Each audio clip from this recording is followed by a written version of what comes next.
Hello বন্ধুরা, good morning. এখন বাজে সকাল 10টা। আর দেখো মিষ্টি এখানে বালির উপর খেলা করছে। আর ওদিকে ছাদে জল দিয়েছে, ভীমে জল দেওয়া হয়েছে, তো পাথরের নিচ দিয়ে পুরো উঠান পুরো ভিজা। দেখো। হ্যালো বন্ধুরা, গুড মর্নিং। এখন বাজে সকাল 10টা। আজকে আমি মাথায় শ্যাম্পু দিলাম, দেখো শ্যাম্পু দিলাম, কন্ডিশনার দিলাম। আজকে আবার রিসেপশানে যাব, ননদের বিয়ের আজকে রিসেপশন, তো সেখানে যাব, তাই মাথায় শ্যাম্পু করে নিলাম আর কন্ডিশনারও করলাম। রান্না করব আজকে।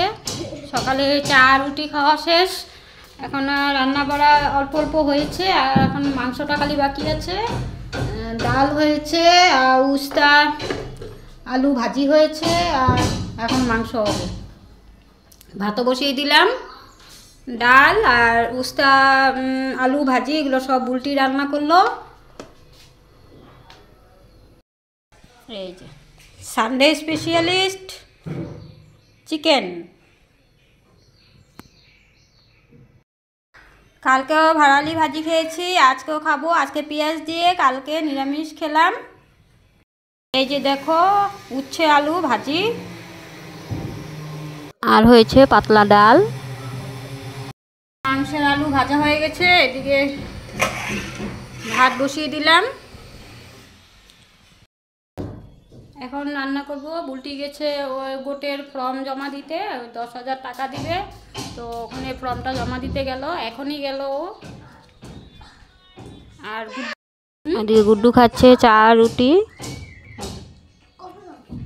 রুটি খাচ্ছে ও। মিষ্টি আবার বাইরে থেকে এসে এখানে আর্ট করছে।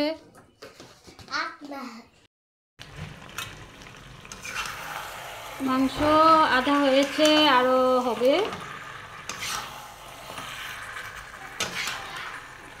আগে বিয়ের আগে তো এরকম রোববার রোববার করে মাংস খাই নাই, কিন্তু এখন বিয়ের পর শ্বশুরবাড়িতে খাওয়া হয়। এটা একটা ভাত রেডি করলাম, এটার মধ্যে 1 কেজি চালে ভাত হবে, আর এখানে 1 কেজি চালে ভাত হয়েছে। এখন মাংসটা রান্না হলে সব হয়ে যাবে। আর এই যে টমেটো আর বড়ই দিয়ে টক হয়েছে। সে ঝোলটা মোটামুটি হয়েই গেছে, আর অল্প পরে নামিয়ে ফেলবো। আজকে রিসেপশনে যাব বলছিলাম 7টার সময়, কিন্তু 7টার সময় যেতে পারলাম না, 8টার সময় বেরোলাম। আর একটু আমিও গুটে ঢুকবো, তাই এটার জন্য দৌড়াদৌড়ি করতে গিয়ে আমার দেরি হয়ে গেল। কিছু সাজুগুজু করতে পারলাম না, শুধু শাড়িটাই পরলাম, আর কিছু কানের টানে কিছুই পরতে পারলাম না।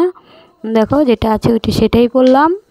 আর দেখো শাড়িটা কীরকম লাগে। আর শাড়িটা বিয়ের পর আজকে নিয়ে 2বার পরলাম, আর পরি নাই। এই শাড়িটা আমার দাদার বিয়ের সময় দিয়েছিল, দাদার বিয়েতে বাপের বাড়ির থেকে দিয়েছিল। আর এই যে দেখো আসলাম টমটম করে, আর এই যে ভিতরে ঢুকলাম, প্রচুর ভিড়, প্রচুর, বেশি ভিডিও করতে পারলাম না। আর দেখো এই যে মামন আমার ননদ রেডি হয়ে এখানে সবার সাথে কথা বলছে, ফটো তুলছে, ভালোই লাগছে ওকে দেখতে। আর প্রচুর ভিড়, ভিড় মানে প্রচুর ভিড়, মানে দাঁড়ানোর জায়গা নেই। আর মিষ্টি গুড্ডু এই যে দেখো বুলটি। আর এখানে একটু বসার জায়গা পেলাম, এখানে বসলাম। কফি দিল, ফুলকপি বড়া দিল, মানে পকোড়া দিলাম, আমিও মানে খেলাম। আর এই যে দেখো এখন 10:30 বাজে, বাড়িতে আসলাম। এই যে শাড়িটা এখানে রাখলাম, আর গুড্ডুকে শুয়ে দিলাম হাত পা ধুয়ে, আমিও হাত পা ধুয়ে আসলাম। তো এখন শুয়ে পড়বো। তো গুড নাইট বন্ধুরা, কালকে আবার দেখা হবে। Tata, bye bye. Good night.